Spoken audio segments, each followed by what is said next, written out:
When you were a kid in grade school, wasn't there at least one kid in your class who always had to point out every single typo in anything that you were reading in class? They always had to point it out to the teacher, and no matter how trivial it was, this is the kid who always pointed out the exception to the rule and every little mistake ever made. Well, this video is for you. If you were that kid, this video is for you. Aphantasia is a condition where a person cannot access internal images. When they remember things, they do not remember in images, and when they try to visualize, they don't see stuff inside their head.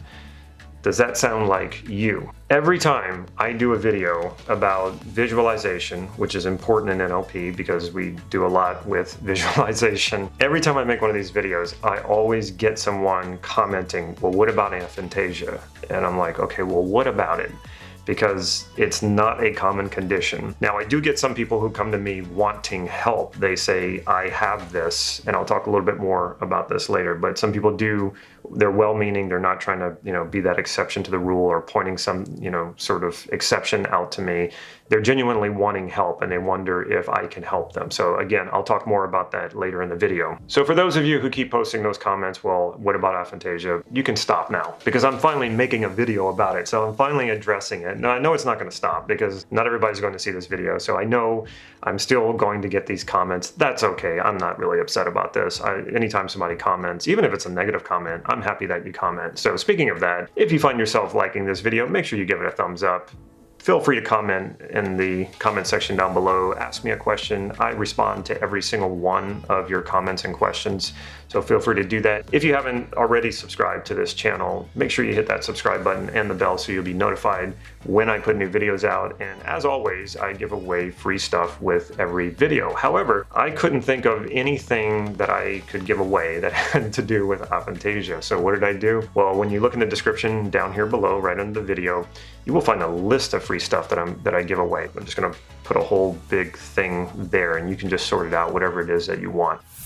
Aphantasia only affects between 1% and 3% of the population, and actually most of the people who have it don't even know that they have it. So they're not even sure exactly how many people suffer from it, because like I said, when a person has it, they often don't know because they're not used to visualizing. So when people say that they visualize, they kind of just think of it a different way, or they just kind of go, I don't know what that really means exactly, and they just kind of move on. So most people, like I said, don't actually know that they even have it. The interesting thing is that most people who think they have it don't, in my experience. I get people who come to me who say, I don't visualize, therefore I think I have aphantasia.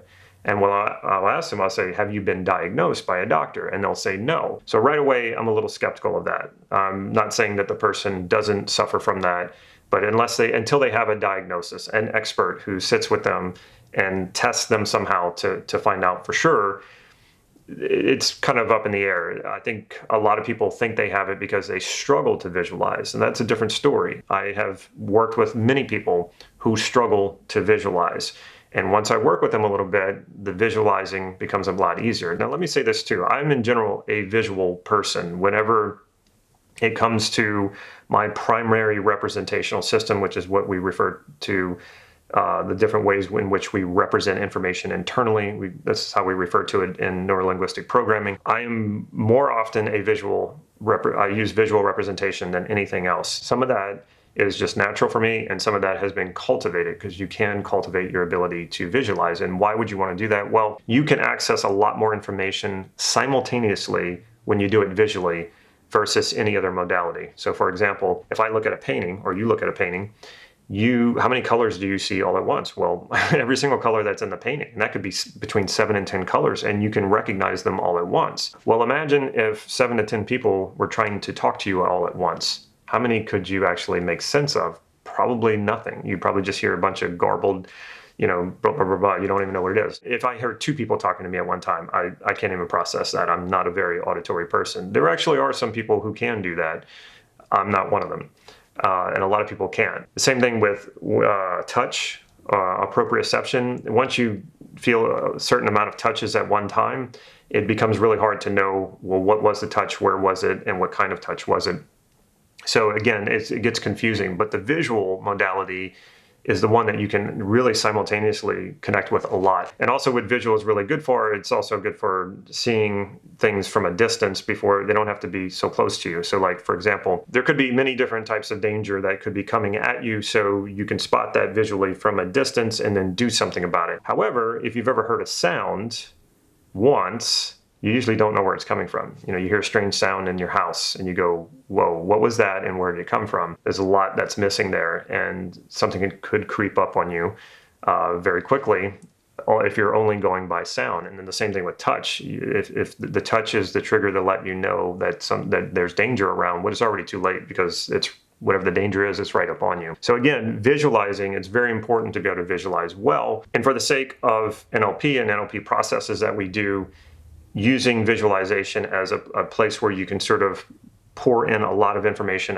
in one location and access that information simultaneously, visualization becomes very, very important for those things, especially when it comes to things like mapping across or integration. When people come to me claiming that they have aphantasia, even though they haven't been diagnosed, I will ask them some questions. One of the questions I will ask them is, have you ever recognized a friend in a crowded place? And they say, yes, of course, we all have, right? You go to, say, an airport, or you go to, maybe you're meeting a friend at a festival or a concert, party, what have you. You walk in there, you see all these faces, and then you look, you scan, and then suddenly you see your friend and you go, oh, there they are, right? How are you able to do that if you can't visualize? What you have is a visual image of your friend's face in your mind, and you're using that, looking for a match as you scan the group of people. And when you find a match, there's that moment of recognition. You go, ah, there my friend is, and then you go and talk to them. And so what I'll do is ask people if they do that, and they were like, well, yeah. Now that is mostly unconscious, but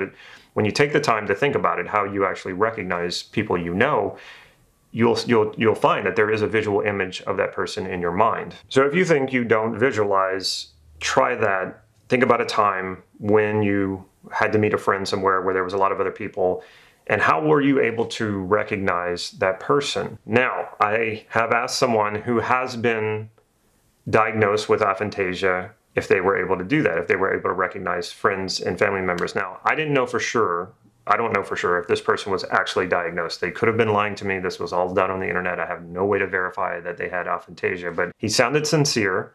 And he said, I definitely have this. I have been diagnosed. And I said, well, how do you recognize people in a crowded place? Are you even able to do that? And he said, yes. And I said, how? And he says, I don't know. So maybe that is true. But a lot of times when I've talked to people about this who tell me they don't visualize, they do in fact visualize, and it's just a matter of working this thing out. And like I said, I asked them that question about people in a crowded place, or if they say, sometimes at trainings that I was doing where I was teaching and people were there and they would say, well, I don't visualize. I would say, well, how did you get here? And they were like, well, I drove. And I say, how do you know? And then you can see their eyes move to a location and lock on something. And I'll say, what are you seeing right now? And they go, oh yeah, I see myself driving, or I see myself like I'm in the car driving. And so sometimes it just takes kind of smoking this thing out and eliciting it and finding out, well, how do you know the things that you know? So with aphantasia, I found one of the interesting things is that they often don't mourn the loss of a loved one, sort of like after the funeral, like after the whole initial learning of the loved one who has passed. Of course, they experience sadness from that loss, but immediately after, they tend to not feel any sense of mourning. And that would line up really well with not being able to visualize, because that's part of why we mourn the loss of people, is because we see them in our minds and we know they're no longer with us. And so we feel sad about it. And it's not the only thing that creates that sadness, but that is a part of mourning. Or when you think about when you had a bad breakup, or someone, not a bad breakup necessarily, but someone who you didn't want to break up with, and they broke up with you, and now you're heartbroken. If you find out like what's going on, why you feel so heartbroken, a lot of times there's a lot of visual imagery that goes with that. You see that person, it seems like they're right next to you, it seems like they're close, and there's certain submodalities that you're applying to that not only tells you that you love this person, but that you also lost this person. And that's where a lot of that pain comes from. Actually, one time got my heart broken pretty bad. And this was after I had really learned a lot of NLP, and I went to work. I threw every NLP process I had at it, and it was the fastest heartbreak I'd ever gotten over, because I was able to move the visuals around so that I didn't see her like right in my space, that I pushed her away and, made her black and white, an image black and white. And so it seemed like an old relationship very quickly. So if a person's not mourning the loss of someone who was very close to them, or they had a breakup, someone they loved a lot, and then they kind of just move on a little too quickly, that's a sign that that person could have aphantasia, because they're not running those visual images in their mind enough to recognize, oh yeah, or to keep reminding themselves that they've lost this person. An interesting question comes up: do blind people visualize? Do blind people naturally have aphantasia? And the answer to that is no. Actually, blind people do visualize. In fact, I worked with a blind person, and I asked him about that. I was like, do you have a concept of seeing? And he's like, well, yeah, definitely. And I said, well, what do you see, if you can't actually like physically see? And he says, oh, I see lights. He says, I see shapes. He said that he saw what he thinks are what his family and friends look like. So he has some sort of way of representing visually inside of his mind. And he also said that this is common among blind people, that we actually do see. And I thought that was very interesting. So just because someone's blind does not mean that they have aphantasia. What I think really is happening for a lot of people is they are assuming they cannot do something when they don't know for sure, so they self-diagnose. And this is a bad idea for anything. I hear people diagnosing themselves with ADD, ADHD, or a range of things. And it's like, don't diagnose yourself. Go find out for sure, because what it often turns into is just a limiting belief. It's not actually, you're not actually suffering from that thing. There is something you can do about it. So if you just self-diagnose, then you layer on this limiting belief, and then you just limit yourself from doing that, and you say, oh, I just can't do that. Because like I said, I've had people who come to me who have self-diagnosed that they have aphantasia, and I prove to them they in fact don't. Now, again, there is that 1 to 3% of people who do have aphantasia, and this is it really is a fascinating topic. I unfortunately don't have a lot of answers. If somebody came to me for coaching and they had aphantasia and they were diagnosed with it, that would be an interesting coaching session, or a few coaching sessions. I would want to know more, because people with aphantasia do recognize other people, and I would want to know, well, how are you doing that? Like people who have aphantasia and they are not mourning the loss of a loved one. I saw this video about a guy who lost his mother, and his father and his brothers couldn't understand why he wasn't mourning. He was like, I don't understand it either. And then he saw a program about aphantasia, and that was one of the signs that you have it. He goes, oh, I think this is what I have. So I am positive, I'm sure, if that person saw a picture of his mother, he would recognize that was his mother. So how would he recognize that? So what I think aphantasia is likely to be, and this is just a guess, I'm no expert, not a scientist, not a doctor. I think what it has to do with is having conscious access to their visuals. I would have to think that their minds are storing visual information, because they can recognize people they know, but when they go to access it consciously, it's just not there. And it's also just not showing up. Like a lot of us run movies in our mind. When we're depressed, when we are experiencing some sort of compulsion, or a lot of the times that has to do with visualization and seeing a movie. Phobias, we're often running a movie in our mind constantly. Obsessive compulsive behavior, same thing. So a lot of this tends to be rooted in visual, and it is happening unconsciously.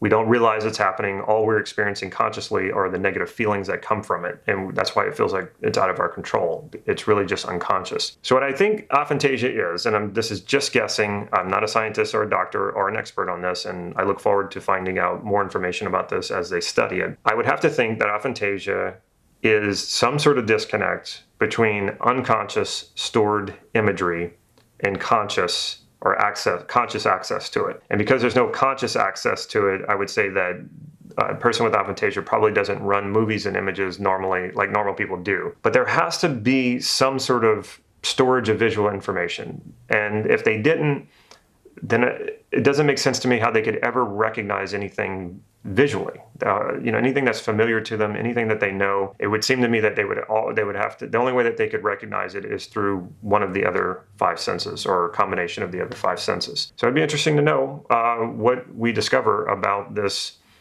disease and how it affects people in their lives, and what limitations there are. But I can't imagine that there are too many limitations around it, since most people who have it don't even know that they have it. Now, if you want to be an NLP person, there are ways of getting around visualizing. You have 4 other senses besides visualizing, so you can work around this. I haven't worked with anyone on it, like I said, but there's always a way, and especially if you have 4 other senses that work fine, there is something that you can do with those other 4 senses.